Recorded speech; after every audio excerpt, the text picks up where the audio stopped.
Assalamualaikum warahmatullahi wabarakatuh. Selamat datang di Ngobrol Visual, diskusi yang membedah nilai-nilai dari konten visual yang menginspirasi. Pada kesempatan kali ini kita akan mengulas dua video. Yang pertama yaitu bertema dengan moderasi beragama, dan yang kedua mengenai radikalisme. Bersama rekan diskusi saya, Mas Lihatul Arifah, yang akan menemani kita pada diskusi kali ini. Ya, sebelumnya terima kasih atas kesempatan yang telah diberikan. Saya sangat senang untuk berdiskusi dengan Anda karena menurut saya ini pembahasan yang sangat penting ya menurut saya. Untuk video yang pertama kita kutip dari akun YouTube Najwa Shihab, yang di dalamnya terdapat diskusi antara Najwa Shihab, abinya yaitu Quraisy Shihab, dan salah satu uskup agung Jakarta yakni Kardinal Ignatius Suharyo.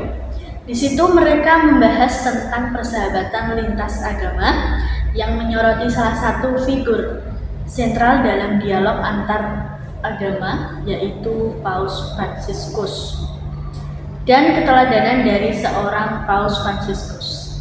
Baik, langsung saja kita putar videonya.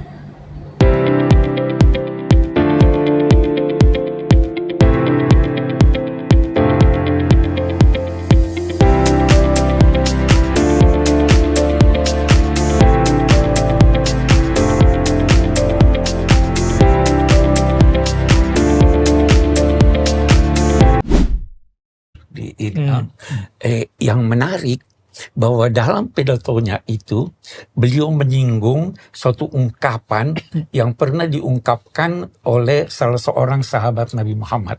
Beliau berkata, siapa yang engkau temui kalau bukan saudaramu seagama, maka dia adalah saudaramu sekemanusiaan. Paus mengutip itu Paus. Jadi beliau itu fahamlah prinsip-prinsip ajaran agama, apalagi yang memang sejalan dan sesuai dengan ini. Dan itu beliau tonjolkan dalam praktek hidup sehari-hari. Semua adalah manusia. Sikapnya terhadap pengungsi Gaza luar biasa. Ya, menyentuh hati sekali. Betul.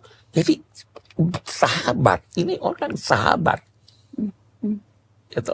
Alangkah banyaknya orang yang berbeda agama tapi bersahabat dibanding dengan orang yang seagama yang boleh jadi bermusuhan. Saya kira itu yang menonjol pada Paus.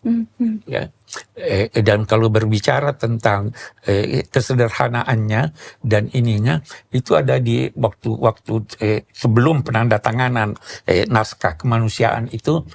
Kami ada 15 orang bertemu dengan beliau, dipimpin oleh Grand Sheikh Al-Azhar. Masing-masing menyampaikan sesuatu. Ada yang disampaikan oleh mantan Menteri Wakaf Mesir. Beliau menyampaikan pada kita dan mengingatkan kembali bahwa waktu kami berkunjung ke rumah Paus, itu kita dilayani sebagai tamu dan sebagai sahabat. Kita dijamu makanan yang kata ini Syekh Zagzug. Sampai sekarang saya masih teringat lezatnya makanan itu. Dalam video tersebut, Kardinal Ignatius Suharyo berkunjung dalam acara Shihab dan Shihab, dan beliau menceritakan sosok Paus Fransiskus. Beliau bercerita banyak, dimulai dari kesederhanaannya, terus rasa kemanusiaannya, dan persahabatan antar semua orang. Nilai-nilai agama yang diyakini oleh Paus Fransiskus ini juga beliau aplikasikan dalam kehidupan sehari-hari. Salah satu contohnya itu seperti waktu beliau peduli dengan pengungsi Gaza ya. Kemudian dari yang selain saya sampaikan ini, menurut Anda bagaimana tentang video tersebut, Kak Isna? Baik, menurut saya Paus Fransiskus juga hidup sederhana dan bersikap tulus kepada siapapun. Abi Quraisy berkata dalam video tersebut bahwa banyak orang yang berbeda agama justru bisa bersahabat, namun sementara yang seagama kadang malah bermusuhan. Bagaimana pendapatnya itu?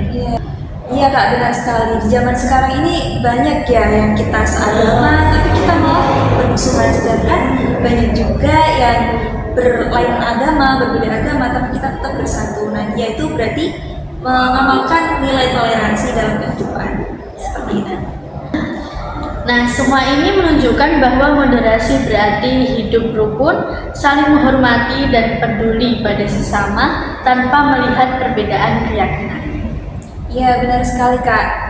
Juga dampak masyarakat ketika menonton konten Najwa Shihab ini, seperti yang sudah ditampilkan, hal itu bisa memberi pengaruh positif kepada masyarakat dan mereka bisa belajar bahwa perbedaan agama bukan alasan untuk bermusuhan, juga melainkan sebagai peluang untuk saling menghargai dan memahami. Begitu menurut kami ya Kak. Nah, sikap penuh empati dan kesederhanaan serta keterbukaan Paus Fransiskus ini bisa mendorong masyarakat untuk meneladani dan mengaplikasikannya di kehidupan sehari-hari. Nah, dari video tersebut kita dapat menyimpulkan bahwa moderasi beragama menciptakan suasana yang damai, aman, dan saling mendukung di tengah perbedaan. Baik, untuk video yang kedua kita kutip dari akun YouTube milik Harry Pras, dan di mana Harry Pras itu menunjukkan sikap radikalisme. Dia lebih condong ke Salafi dan menyudutkan NU. Langsung saja kita lihat videonya. Seperti sekarang, banyak berita-berita kasus Sontoloyo itu, asusila. Yang kasus homo juga ada. Sodomi ada. Mau cari apa kalian di NU serba ada pokoknya. Tapi kalau kalian mau mencari sesuatu di dalam di Salafi, kalian nggak akan temukan kasus pencabulan, tidak ada. Ustadz yang Sontoloyo tidak ada, ya. Berceramah stand up komedi seperti ini nggak ada. Ceramah semi cabul nggak ada. Jogetan di dalam kajian orang-orang Salafi tidak ada. Tapi ada orang loh yang memposting kegiatan-kegiatan di tanah Arab yang joget-jogetan, musik-musikan. Dikira itu acara majelis sholawat. Itu orang-orang awam yang sengaja merayakan konser musik, bukan ulama.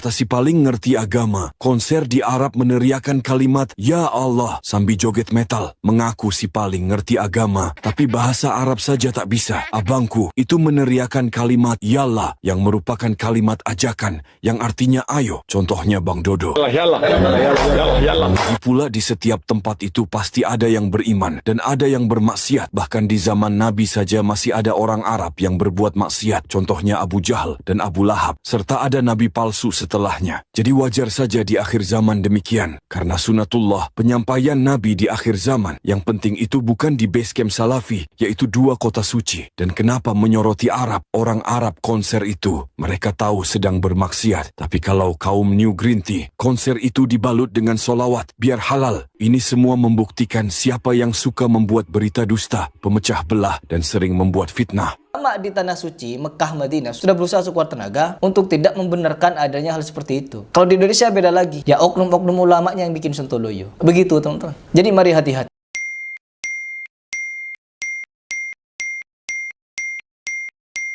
Nah, dalam video tersebut dapat dianalisis bahwa kata yang menunjukkan radikalisme itu adalah kata Sontoloyo. Bukan begitu Kak? Ya, karena kata tersebut itu menunjukkan intoleransi dalam menyampaikan perbedaan. Harry Pras juga menyampaikan kritik yang keras terhadap sebagian kegiatan ceramah yang ada di lingkungan NU. Seperti gaya ceramah stand up komedi, terusan joget-jogetan, dan candaan yang dianggapnya itu tidak sopan. Nah, Harry juga mengatakan bahwa hal seperti itu tidak ditemukan dalam kalangan Salafi, Kak. Nah, kemudian bagaimana sih Kak menurut Anda tentang video tersebut? Baik Kak, tapi sebenarnya kita juga perlu melihat kasus ini dengan memfilter dengan jernih.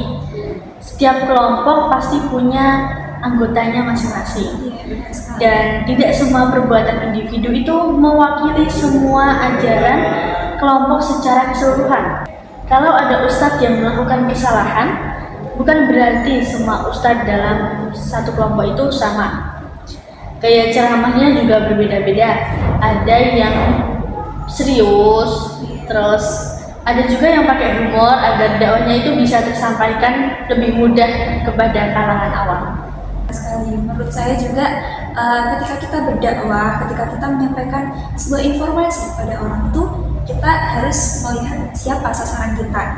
Nah, mungkin bisa jadi dengan humor itu atau dengan dakwah mereka yang serius itu sesuai dengan sasarannya.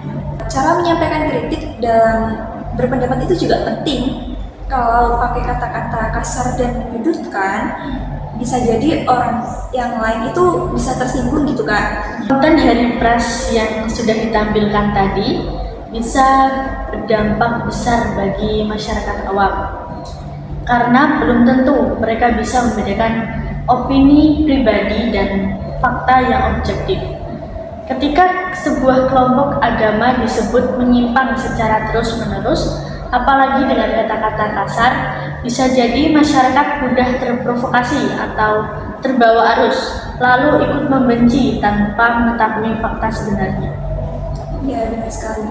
Di sisi lain juga konten seperti itu bisa memicu perpecahan ya di antara masyarakat. Dari analisis video oleh Lipras, dapat kita simpulkan bahwa setiap kelompok mempunyai kelebihan dan kekurangan.